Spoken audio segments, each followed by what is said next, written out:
Mapagpalang araw sa ating lahat, mga totoong mga hinday. Kaway-kaway! Ayan, partner! Happy New Year po sa ating lahat!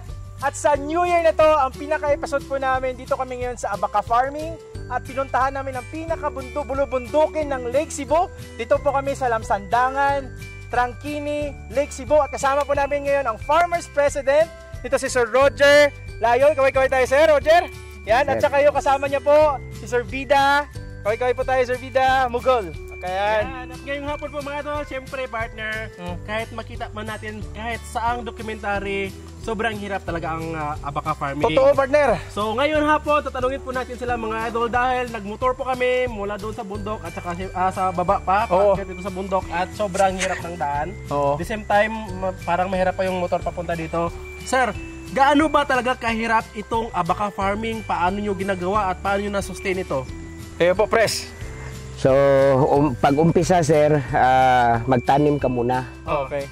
So, pagtapos tanim mo, maghintay ka pa mga 1.5 years bago mo i-harvest. Ayun. Wow. Sobrang tagal. Oo, matagal. Okay. Paano ang palatandaan na pwede na siyang i-harvest?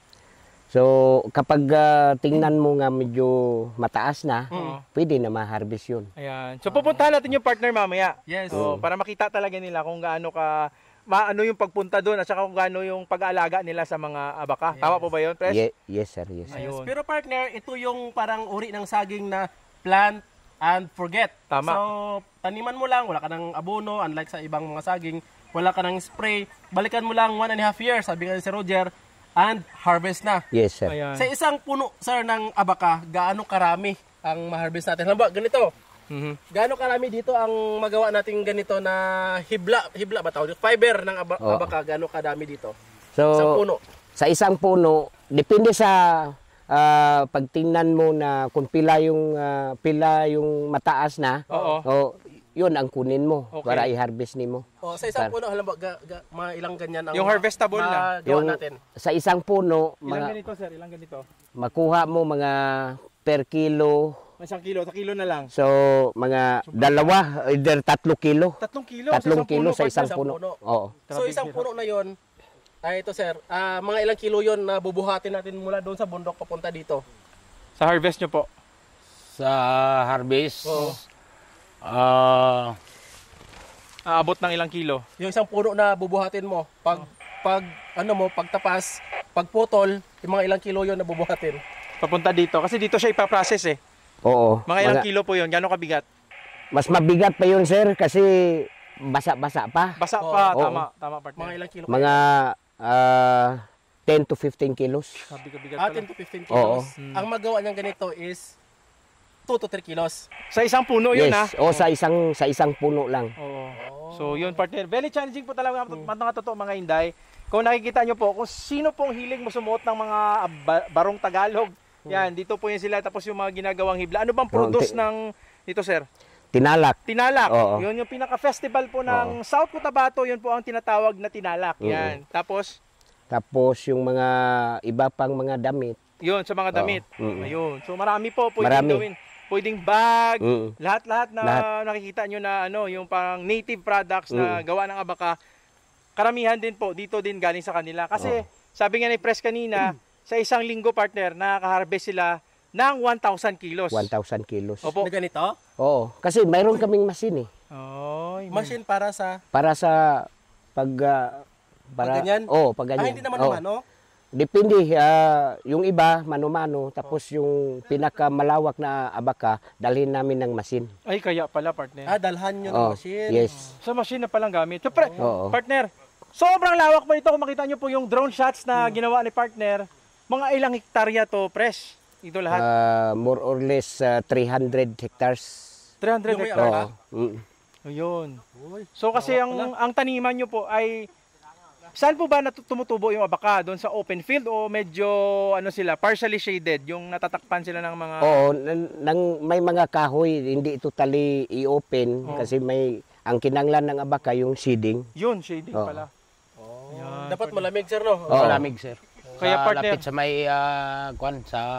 may source sa tubig lang. no, yun yung may tubig, yung parang may waterfalls. May mga punuan. Punuan, partner. So ganun kahirap, partner, yung Kapag isipan na natin yung kahirap ng paggawa nila kasi ano po ang tribe nyo dito, Pres? Tribo? Anong tribo nyo? Tibuli. Tibuli. Yan, mga Tibuli. So, yun ang kagandahan. Paano po ang good morning sa Tibuli? Yulafos. Yulafos. Totoo mga Inday. Yan, partner. At saka, Pres, halimbawa after natin ma-harvest kasi bubuhatin mo yung 15 kilos. Sa isang puno. Isang puno. Oo. Tapos, igaganyanin mo. Oo. Ito na yung result. Oo, ito na. Ilang araw siya mabilad na magtuyo na pwede siyang ibenta? Kapag mainit, sir, pwede naman siguro mga Isang araw, bro.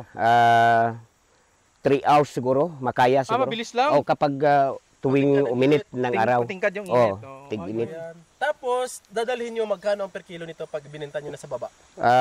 Ang per kilo, 73 73 Oo, pesos. pesos ang per kilo. Dito lang po sa O, baba. dito lang sa baba. Okay. Pero tingin nyo, okay ba yun na source na income pang kabuhayan or alanganin pa?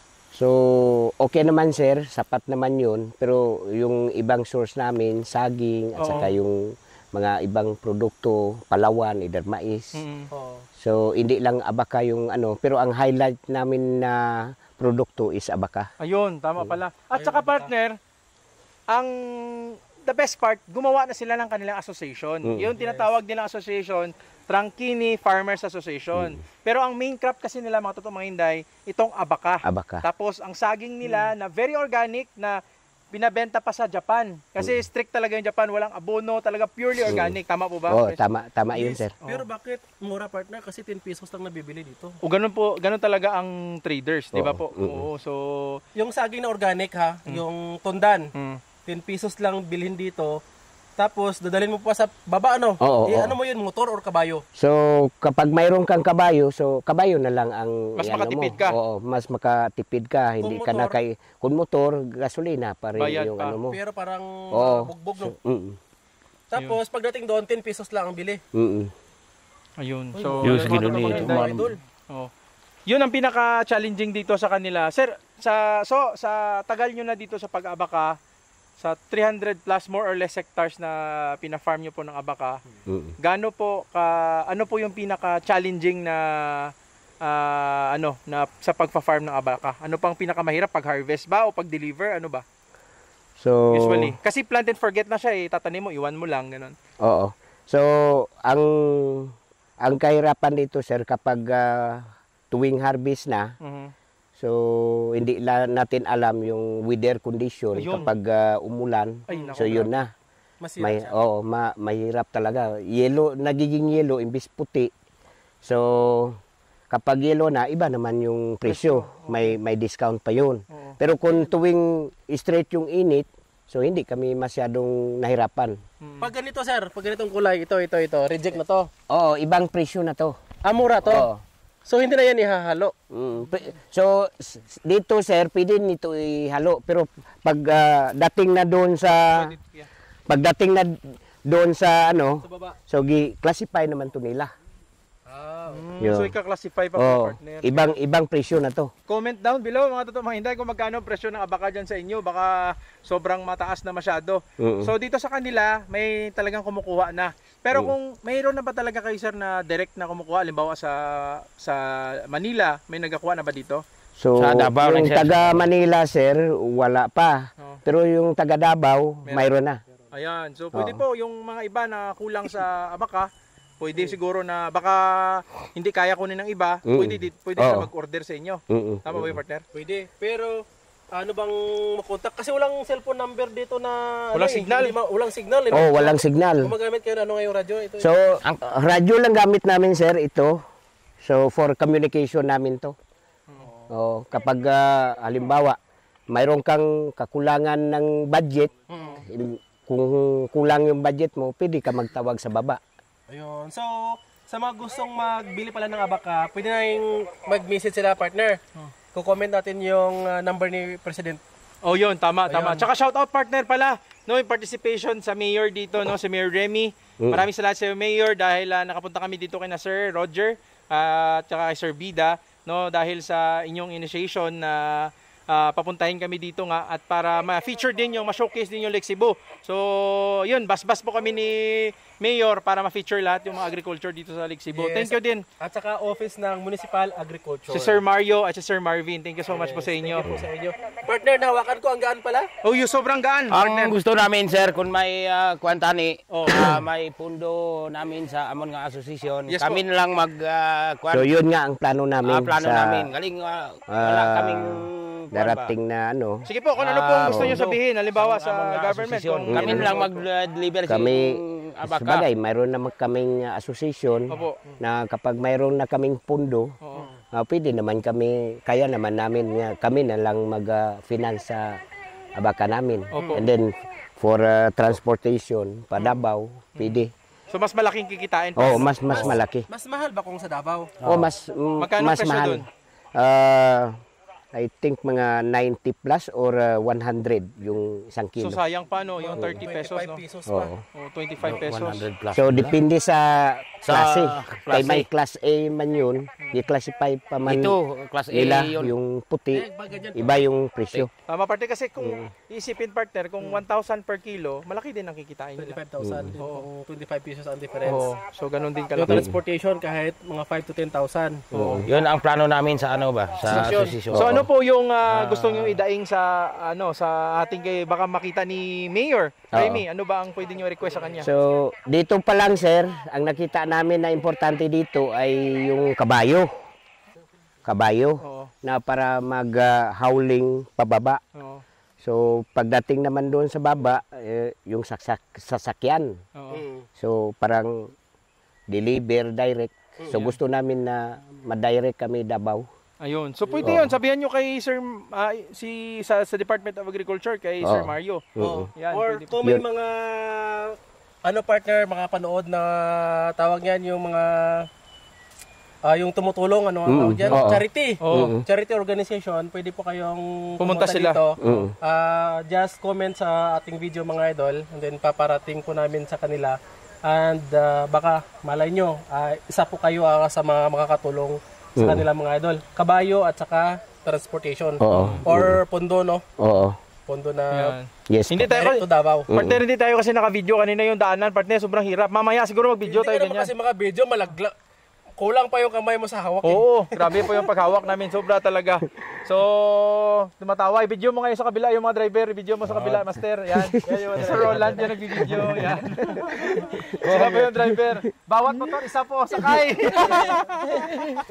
Nakahalayo. Kasi Lugar. medyo mataas talaga yung area. Tsaka medyo kung makikita nyo po talaga itong ano pa nila, yung area nila ay inalagaan talaga kasi protected po ito dito sila. So, NICP, di ba? Yes. Opo. Yes. So, yun ang kagandahan po dito sa kanila kasi nandito pa rin yung tradisyon, no? Sa culture nila sa pagiging tibuli. At saka, partner, sana masuportahan natin itong abaka farming. Yes. Kasi partner, ito yung isa sa mga pinagmamalaki ng Pilipinas. Yes. Ito yung product na ini-export partner. Imagine mo, 73 pesos per kilo. Oh. Pero ito yung ginagawang pera. Yes, partner. So, makatingin ka ng barong partner sa bentahan sa mga mall. Magkano? Alam ba sa kultura? Partner, 10,000 pinakamaliit. Barong na yun, ha? 10,000? 10,000 partner. Ganon kamahal. Lang yan, 1/4 kilo lang yun ang abaka. Oy, maliit lang yun. Ganito siguro lang, oh. Oh, baka isang ganyan lang, isang kilo. Abaka. Pero hindi mo naman matahi yung partner lang. Ikaw din.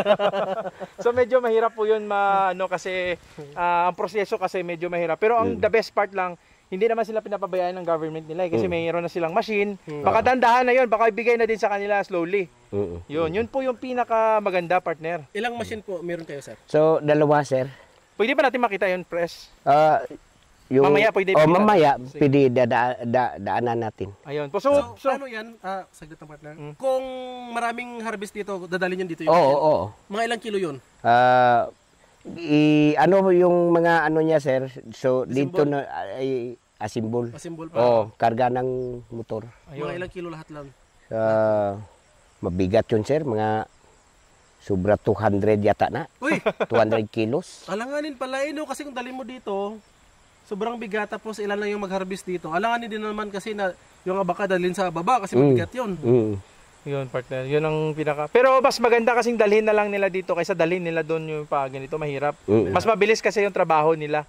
Oo. So, yun ang pinaka-advantage doon. May machine na binigay. So, yan, approve din kami. Partner, puntahan na natin siguro yung farm nila doon. Ang importante, partner, na feature natin sila dito. At nasabi ni Kuya kung ano yung mga tamang gagawin dito. Mamaya doon magtanong pa tayo sa kanya, partner. Yes, si sige, Kuya sige. naman muna kasi Sige. medyo hirap si Kuya na mag-Tagalog. Kuya, ano ba yung gusto mong maiparating na kailangan nyo pa dito? Ang kinahanglan naman sir sa amon nga lugar, kulang kami sa financial. Sa amin nga lugar. Kung may kuwan namin, pundot sa asosasyon namin, May pundo. kami na lang mag-deliver sa amon nga abaka. Para ma-income yung asosasyon. Para ma-income ang amon nga asosasyon. Yun. So yun sana masuportahan, partner, kasi ito isa mga pinakamagandang baka kasi, partner, parang siya national ba siya na ginagamit kasi natin, no. Philippine National ngayon? pabansang ano ba yan? Tinalak. Abaka, ganun. Source. Basta Abaka. ganun. Galing sa Ito abaka lang yung po, basta tinalak. nahihirapan. Basta may pambansa tong abaka eh. Pero po dito sa Lake Cebu, ito po yung land of the dream weavers. Ito po talaga yung naghihibla. So yun, mga totoong Hinday, andito na kami sa taas at sobra, partner. Ako pinakahuli, pinakalampata ako, partner. Pero Buti may daan. partner, oo. At saka, partner, nakaka-inspired yung mga ginagawa ng mga tribe dito, partner. Kasi kung maisipin ng partner, yung abaka, partner, Barong Tagalog, partner, doon pala ako, bidang-bidan ako, partner, sa Barong Tagalog. Ganito pero- pala kahirap. Pero kung gano'n, di siguro ako magsusurvive Grabe, partner. Kasi imagine mo, mula doon sa bundok pala. Yun o, taas o. Hindi lang namin nakunan yung paano kami nakarating dito mga idol dahil sobrang hirap ng daan. Ladybug. Okay. At saka sobrang hirap. Tapos, halimbawa, kukunin mo pa doon sa tuktok banda, dadalhin mo dito, pasan-pasan mo tong punuan ng abaka. Yan. Gagawin mong ganyan mga Ito idol. na, nagawa Yan. ko na. Tapos, gaganyanin mo, Yan, dadalhin pa ulit doon para ibilad. And then, bibilhin sa'yo ng 70 pesos per kilo. 73. 73. 73. Yes. Tapos, 2 pesos ang pamasahe sa motor. Mababa. Parang mga 70 na rin yung net mo. Oo. Parang gano'n. Oo, parang gano'n na lang. 70 so, yung limpyo. Partner, pero sila, partner, ang ganda lang ng ginawa din nila kasi meron sa association. So nakakatulong din yun sa kanilang community. Yung association po nila, Frankini Farmers Association. Ang main crop nila, abaka. At saka So, saging. At saka dito may mga iba. Ano pang may crop nyo? Mais. Tsaka Mais. palay din. Oo. Upland rice. Saka yung Palawan pa yun. sir, Palawan. Palawan. Yun. Takudo. Takudo. Oo, takudo. Yun. Oo. So, Taro. Taro. Oo, taro. Kung makikita nyo po sa likod namin yan, puro abaka yan. Bakit dito? Kasi dito po ay rainforest. Gusto ng abaka kasi yung partially shaded sila. Yung malamig na area. Saka hindi masyadong naiinitan, no? So, kaya masyadong malaki yung mga abaka dito. So, partner, maraming salamat dito kay Sir Roger, kay Sir Vida, at saka sa whole team nila na nakapunta tayo dito. At maraming salamat din sa kay Mayor Remy, at saka kay Sir Mario sa DE Department of Agriculture, Ng Lake Cebu. si Engineer Marvin, at saka si Sir Chris, at si Sir Ruel dun sa photographer nila, partner, nakapunta tayo dito. Yes, at saka mga idol, huwag niyo pong isipin na malaki talaga ang income sa abaka dahil hindi araw-araw sir, no? Harvest, no? Oo, hindi man araw-araw ang harvester. Minsan lang. So, minsan, every 6 months. Oo. Every 6 months. Every 6 months Oo, pa. kapag harvest ka ngayon, so hintayin mo pa na mataas pa yung yung kasunod niya. Okay. So, okay na. Oh, every matagal 6 pala, months. partner. Oo. After 6 So, 1 year, twice ang harvest mo. So, paano yan sa halimbawa ngayon harvest ka? After niyan, bago mag 6 months, ano ang source income ng mga tao dito? So, mais, saka yung saging. Kasi hindi man isa yung area ng abaka ng bawat tao. Tag 4, 5 yung area. So Halimbawa, may harvest. schedule mo ngayon, harvest ka dito. Pagtapos mo dito, so harvest ka naman Sa doon kabilang baryo sa, naman. sa kabila. Purok-purok. Oo. So, Tuloy-tuloy pa rin. tuloy-tuloy yung harvest mo. Kasi marami ang area ng bawat isa, nakaabot ng 7 ng area nila. O 10. Yun. So pag rotate yung harvest, Harvest na naman. Harvest na naman yung Sa unang harvest. Tuloy-tuloy yung harvest. Ayun pala partner. So, ganun po siya mga idol. Pero huwag talaga ismulin mga idol. Sobrang hirap talaga. Ayun. So, siguro sa akin partner kung nagpapanood man sa atin, sana merong nag-educate din sa kanila kung paano maggawa ng mga value-added products galing sa Abaka.